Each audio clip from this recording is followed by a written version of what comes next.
Are you looking for the best electric scooter for? In this video we will look at some of the best electric scooter for on the market. Before we get started with our video, we have included links in the description, so make sure you check those out to see which one is in your budget range. Number 1.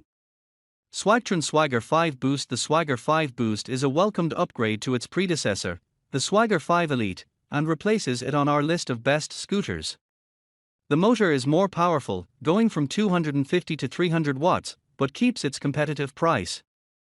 The Boost has a solid build and feel, designed to support riders up to 320 pounds while weighing just 26 pounds itself, great for walk-up apartments or getting on and off mass transit. It easily folds and unfolds with a single locking latch. The rated travel distance is 12 miles, expect this number to vary due to rider size, speed traveling, winds and terrain. That's not far but fine for last-mile commutes or riding to classes, and it charges in under 4 hours. There are 3 ride modes to choose from and even cruise control, though you'll need to connect a phone to the Boost via Bluetooth and use an iOS or Android app to toggle it on and off. The scooter has a rear mechanical disc brake, a bell and front and rear lights for safety, and Swagtron even went so far as to include a cup holder. The ride on its two 8.5-inch honeycomb puncture-proof tires is decent, especially considering the lack of a suspension. Shocks would add to the weight and cost, though. The scooter's top speed is 18 miles per hour, dependent on rider size. Given the suggested user age of 12 years and up, larger, heavier riders might not reach that speed, particularly on inclines. The scooter's deck is pretty narrow, making it easier to carry but more difficult for riders with large feet to stand comfortably. The Boost has an IPX4 rating, meaning it can survive a splash but not be submerged in water. Number 2. E-Twow GT SE. So many electric scooters force riders to make compromises. A lightweight scooter usually means a smaller battery that results in slower speeds and shorter travel distances. Couple that with the 5 or 6 hours it takes to recharge, and that makes it hard to use on a continuous basis. Enter the E-Twow GT SE, a 29-pound scooter with a top speed of 25 miles per hour that can charge up to 80% in 2.5 hours. The scooter supports riders up to 220 pounds with its 700-watt motor powered by a 50 for WH Samsung battery. During testing, it was able to travel about 15 miles before needing a charge. That's not far off from the company's 23-mile claim.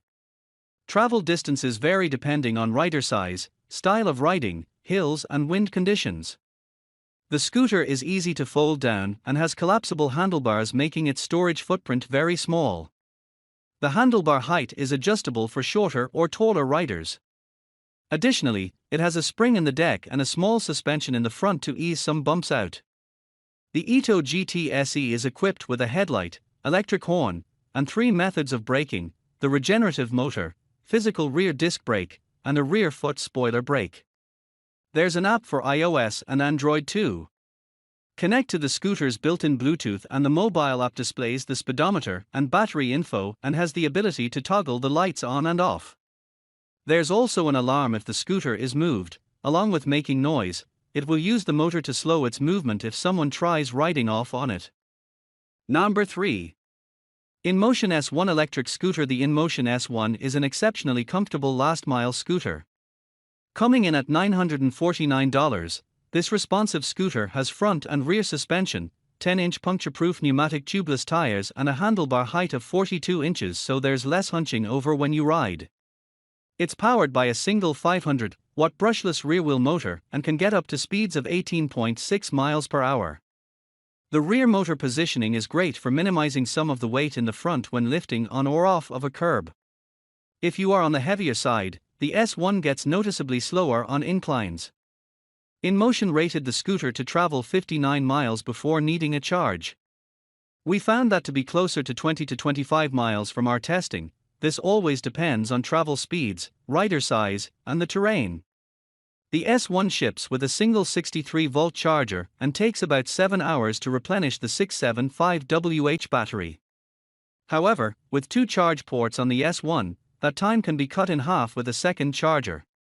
One minor complaint: the small circular covers for the charge ports can be troublesome to close. It's extremely important to keep them covered when not charging to keep moisture out.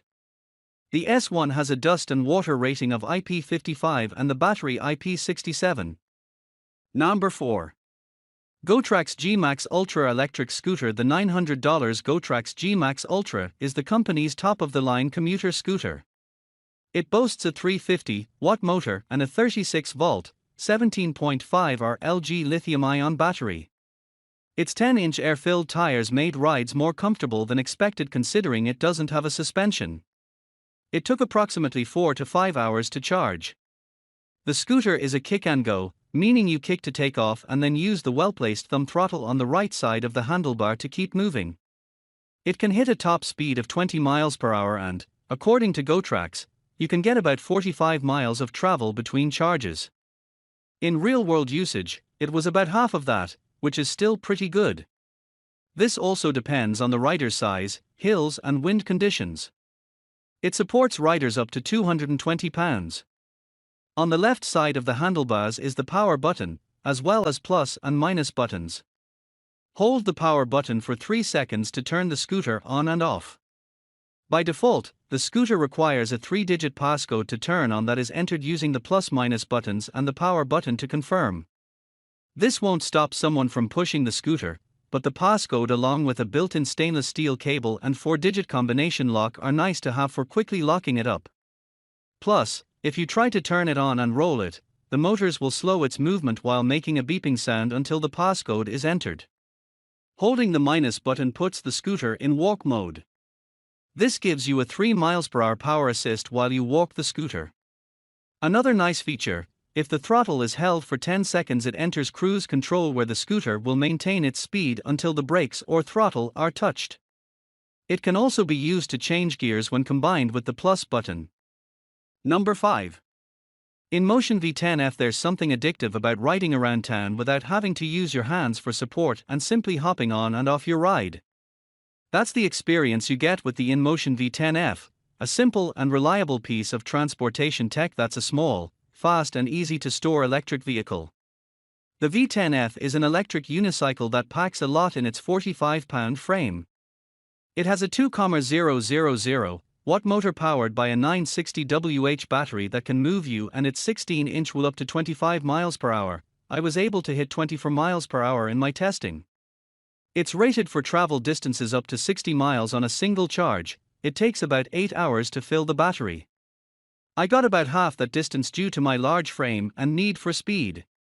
It supports rider weight of up to 260 pounds. The unicycle is designed to self-balance forward and back while the rider is responsible for the side-to-side. Once you get a little momentum, the side-to-side is a breeze. It's easier to learn than you might think. If you hold onto something, such as a handrail, you can then slowly go back and forth just a few inches to get a feel for its responsiveness and what it takes to keep it balanced. There are plenty of videos online, too, that can show how to mount and dismount along with other tips and tricks.